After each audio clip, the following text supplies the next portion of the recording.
നമസ്കാരം. ഫുക്രിയിലേക്ക് സ്വാഗതം. ശ്രേയസ് അയ്യർ ഇന്ത്യൻ 2020 ടീമിൻ്റെ ക്യാപ്റ്റനാകുമെന്ന സൂചന. സൂര്യകുമാർ യാദവിനെ മാറ്റി ശ്രേയസ് അയ്യറിനെ കൊണ്ടുവരും, ക്യാപ്റ്റൻസിയിലേക്ക് കൊണ്ടുവരും എന്ന് തന്നെയാണ് സൂചനകൾ ശക്തമാണ്. സൂര്യകുമാർ യാദവ് 35 വയസ്സുകാരനാണ്.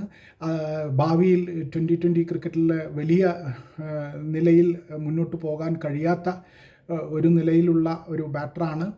അതേസമയം കുറച്ചുകൂടി ചെറുപ്പക്കാരനായ ഒരാൾ ഭാവിയിലെ ഇന്ത്യൻ 2020 ടീമിൻ്റെ ക്യാപ്റ്റനാകണമെന്ന താല്പര്യമാണ് BCCI ശ്രേയസ് അയ്യറിലേക്ക് തിരിയാൻ കാരണമെന്നാണ് സൂചന. മാത്രമല്ല, സൂര്യകുമാർ യാദവ് മോശം ഫോമിലാണ്. IPL 2026 IPL സീസണിൽ തീരെ മോശം ഫോമിലാണ്. അത് മുംബൈ ഇന്ത്യൻസിനെ വല്ലാതെ ബാധിച്ചിട്ടുണ്ട്. അതേസമയം ശ്രേയസ് അയ്യർ പഞ്ചാബ് കിങ്സ് 11 അതിഗംഭീരമായിട്ട് നയിച്ചുകൊണ്ട് മുന്നോട്ട് പോവുകയാണ് ഈ IPL ഏറ്റവും ശക്തമായ ടീം ശ്രേയസ് അയ്യർ നയിക്കുന്ന പഞ്ചാബ് കിങ്സ് 11 ആണെന്ന വിദഗ്ധർ തന്നെ പറയുന്നുണ്ട്. അവർ ചാമ്പ്യന്മാരാകാനുള്ള സാധ്യത വളരെ കൂടുതലാണെന്നും വിലയിരുത്തലുകളുണ്ട്. എന്തായാലും ശ്രേയസ് അയ്യരെ, കൂടുതൽ ചെറുപ്പക്കാരനായ ഇന്ത്യൻ 2020 ക്രിക്കറ്റിൻ്റെ ഭാവി കൂടി പരിഗണിച്ച് ശ്രേയസ് അയ്യർ അധികം വൈകാതെ തന്നെ ഇന്ത്യൻ 2020 ടീമിൻ്റെ ക്യാപ്റ്റനാകും എന്ന് തന്നെയാണ് സൂചന.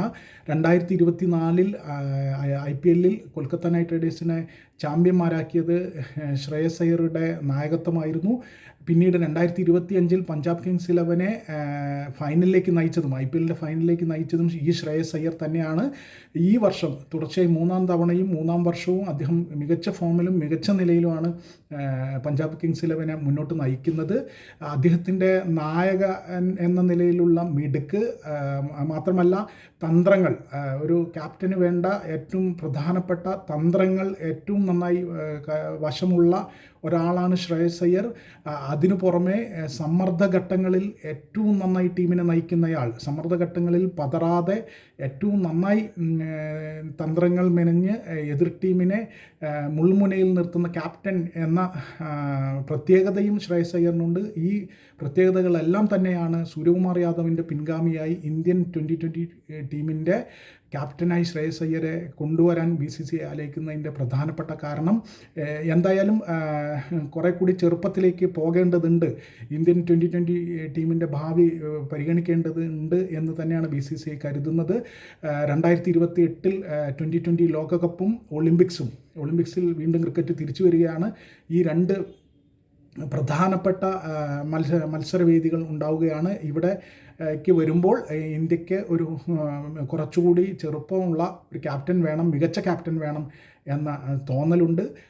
ഈ വർഷം ഇനി ഇന്ത്യക്ക് അയർലൻഡിനെതിരെ 2 2020യും ഇംഗ്ലണ്ടിനെതിരെ 5 മത്സരങ്ങളുടെ 2020 പരമ്പരയുമാണ് ഉള്ളത്. ആ പരമ്പരയോടുകൂടി ശ്രേയസ് അയ്യർ ഇന്ത്യൻ 2020 ടീമിൻ്റെ ക്യാപ്റ്റനായി വരും എന്നാണ് മാധ്യമങ്ങൾ സൂചിപ്പിക്കുന്നത്. സൂര്യകുമാർ യാദവ് യുഗം അവസാനിക്കും ഇതോടെ. കഴിഞ്ഞ 2020 ലോകകപ്പ് ഇന്ത്യക്ക് നേടിത്തന്ന സൂര്യകുമാർ യാദവ് ആ ലോകകപ്പിൽ 9 ഇന്നിങ്സുകളിൽ 242 റണ്ണ് മാത്രമാണ് സ്കോർ ചെയ്തത്. അന്ന് USA നിർണായക ഘട്ടത്തിൽ എടുത്ത 84 റണ്ണായിരുന്നു സൂര്യകുമാർ യാദവിൻ്റെ ഏറ്റവും ഉയർന്ന സ്കോർ. എന്തായാലും സൂര്യകുമാർ യാദവ് യുഗം ഇന്ത്യൻ 2020 ടീമിലുള്ള സൂര്യകുമാർ യാദവ് ക്യാപ്റ്റൻ എന്ന നിലയിലുള്ള സൂര്യകുമാർ യാദവിൻ്റെ ഏതാണ്ട് അവസാന ഘട്ടത്തിലേക്ക് നീങ്ങുന്നു. ആ യുഗം അവസാനിക്കുകയാണ്. ഇനി ശ്രേയസ് അയ്യരായിരിക്കും ഇന്ത്യൻ 2020 ക്രിക്കറ്റ് ടീമിനെ നയിക്കുക എന്ന് തന്നെയാണ് സൂചന.